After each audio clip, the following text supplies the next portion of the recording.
The Constitution of the United States of America came into force in the year 1810.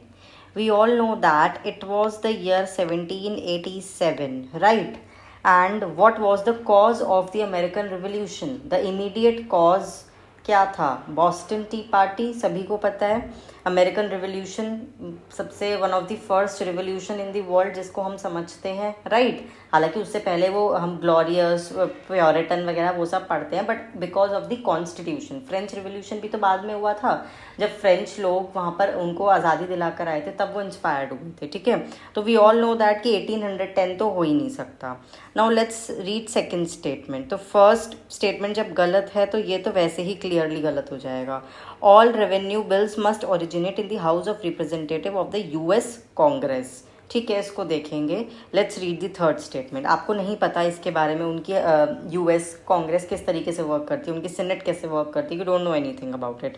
George W Bush is the only president in the history of the USA. Is it possible?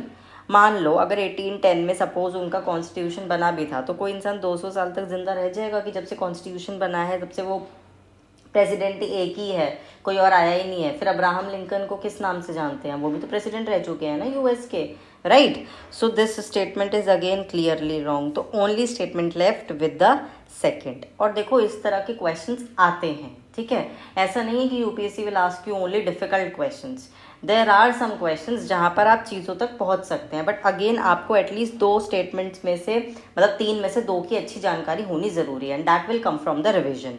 तो अब आपको इससे learning क्या मिली? आपने real exam में तो इसको solve कर लिया, ओनली 2 तक हम पहुंच गए एलिमिनेट करके, लेकिन अभी अब जो आने वाला है प्रीलिम्स, उसके लिए यूएस का आप एक बार प्रेसिडेंशियल सिस्टम और इंडियन सिस्टम पॉलिटी से कंपेयर कर लीजिएगा, राइट? क्योंकि इलेक्शंस हुए हैं रिसेंटली, तो इट में कम और रिजिड कॉन्स्टिट्यूशन, फ्लेक्सिबल कॉन्स्टिट्यूशन के बीच के जितने भी कंपैरिजन है, इन सबको अच्छे से स्टडी कर लीजिएगा, राइट?